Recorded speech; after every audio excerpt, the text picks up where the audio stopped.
इस समय उत्तराखंड में रक्षाबंधन किस दिन मनाना चाहिए, ये मुझको जानना है। उत्तराखंड में ही नहीं, संपूर्ण भारतवर्ष में रक्षाबंधन 11 तारीख को ही होना चाहिए, 11 अगस्त को, और 12 अगस्त को नहीं होना चाहिए, क्योंकि ये शास्त्र सम्मत भी नहीं है और हमारे हिंदू पर्व एकता के लिए भी अच्छा नहीं है।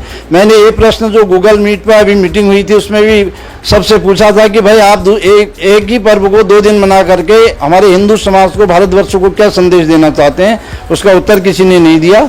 और गूगल मीट के बारे में भी मैं आप कहूँ कि समाचार पत्र में उन्होंने हमें जो है गलत तरीके से प्रस्तुत किया कि इनकी सहमति है, मेरी उसमें कोई सहमत नहीं थी। उनके सभी बातों का, तर्कों का मैंने वहाँ पूर्णतः शास्त्रीय खंडन किया था। मतलब उत्तराखंड में 2 दिन रक्षाबंधन मनाया जा रहा है, 11 और 12 को। हाँ, उन्होंने ऐसा निर्णय दिया है, क्योंकि 11 को वाले भी हैं और 12 वाले, लेकिन हमारा मत यह है कि 11 को ही पूरे देश में और उत्तराखंड में होना चाहिए। और विशेष करके उत्तराखंड के विद्वानों ने ये असमंजस की स्थिति लोगों के सामने पैदा की है।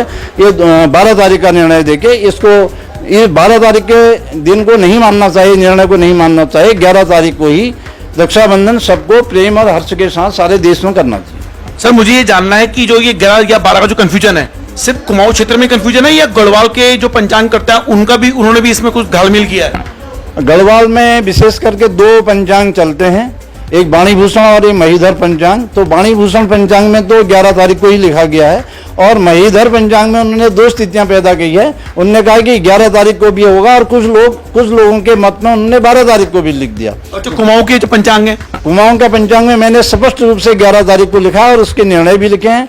और लेकिन जो दूसरा गणेश मार्तंड पंचांग है उन्होंने 12 तारीख को लिखा है, लेकिन उन्होंने अपनी परंपरा के अनुसार उसे लिखा है, कोई उसमें शास्त्रीय विवेचन नहीं है। अच्छा, अब मुझे अंतिम सवाल इस विषय पर कि 11 तारीख को ही क्यों मनाना चाहिए, इसके पीछे क्या वैज्ञानिक, क्या ज्योतिष कारण है?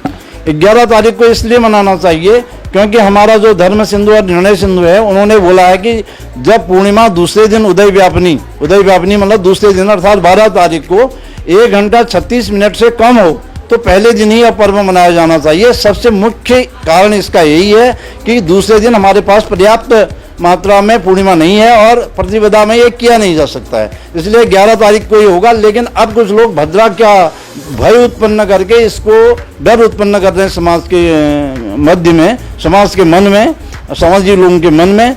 तो इसका भद्रा का निर्णय यह है कि जब मकरस्थ चंद्रमा होता है, मकर राशि का चंद्रमा होता है, तो उस समय भद्रा जो है पाताल लोक में रहती है, उसका यहाँ कोई दोष नहीं होता है। इसलिए 10:39 से शाम को 5:51 तक उपाकर्म, श्रावणी उपाकर्म के लिए और रक्षाबंधन के लिए पूरा दिन 10:39 के बाद जब एकादशी पूर्णिमासी तिथि लग रही है तो पूरा दिन शुभ है।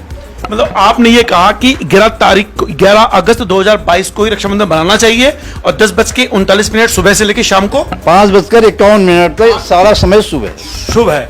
और जो लोग ये 12 तारीख को कह रहे हैं उसके अनुसार जो थोड़ा बहुत शुभ टाइम है वो कितना है? जो लोग 12 तारीख को कह रहे हैं उन्होंने अपना खुद निर्णय दिया है, आप समाचार पत्र में देख सकते हैं। उन्होंने बोला है कि केवल 7:06 तक ही कर सकते हैं सुबह, उसके बाद और नहीं कर सकते हैं। देखिए, सुबह 7 बजे तक ही आप कर सकते हैं, यानी कि 12 तारीख का तो कोई औचित्य बनता नहीं है। लेकिन जो इसमें आपकी भी सहमति दे दी गई गूगल मीट में, जो हुआ उस पर समाचार पत्रों ने कहा, उस पर आपने क्या टिप्पणी में?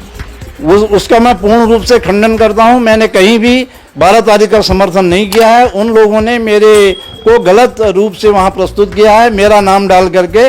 और आश्चर्य की बात है कि जो मेरे नाम के आगे पद था डॉक्टर और आचार्य का, उसको भी उन्होंने हटा दिया, खाली रमेश जोशी लिखा है। धन्यवाद जोशी जी हमसे बात करने के लिए। फिलहाल धन्यवाद। आप लोग 11 तारीख को ही रक्षाबंधन हर्षोल्लास के साथ मनाएं।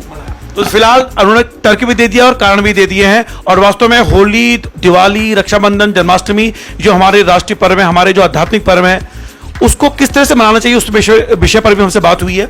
11 अगस्त को सुबह 10:39 से लेकर शाम को 5:51 तक रक्षाबंधन का त्योहार मनाया जा सकता है। 12 तारीख को सुबह 7 बजे तक जो बाकी लोगों ने कहा है, तो मुझे लगता नहीं कि 12 तारीख का कोई औचित्य बनता है। फिलहाल रवि के बिंदास बोल देखने के लिए शुक्रिया। अगले एपिसोड में हम आपको बताएंगे कि वास्तव में पंचांग कैसे बनाए जाते हैं, क्या इनकी कोई वैज्ञानिक पहलू भी हैं या सिर्फ आध्यात्मिक है या ये अंधविश्वास को बढ़ाते हैं। फिलहाल अभी के बिंदास देखने के लिए शुक्रिया। अगर आप इसको फेसबुक पेज में देख रहे हैं तो प्लीज इसको फॉलो करना ना भूलें पेज को, और अगर आप यूट्यूब में देख रहे हैं तो इस चैनल को सब्सक्राइब कराना भूलें। और इस वीडियो के माध्यम से मैंने आचार्य शास्त्री जी को कहा है कि अपना यूट्यूब चैनल बनाएं और ज्ञान बांटें पूरे उत्तराखंड को, पूरे देश को। फिलहाल अभी के बिंदास बोल देखने के लिए शुक्रिया। उम्मीद करता हूं कि आपको सारे सवालों के जवाब मिल गए होंगे। तो दरअसल हमारे हिंदुस्तान में जितने भी त्योहार हैं उनको अलग अलग मनाने की परंपरा चल चुकी है। ये अहम की लड़ाई है या क्या है तो आप तय करें। फिलहाल नियमों के तहत ये होना चाहिए कि पूरे हिंदुस्तान में हिंदू एक ही दिन एक त्योहार को मनाए। और मैंने फिर आपसे कह रहा हूं कि जो उन्होंने कहा है कि राम जी की जन्मभूमि अयोध्या से तय होगा कि रामनवमी कब मनाई जाएगी, काशी से यह तय होगा कि होली कब मनाई जाएगी, और जन्माष्टमी तय होगी कृष्ण भूमि मथुरा से।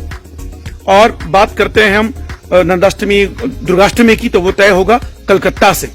तो ऐसे त्योहारों के बारे में स्पष्ट राय रखिए, आप अपनी राय रखिए विद्वजन। तो फिलहाल आप एक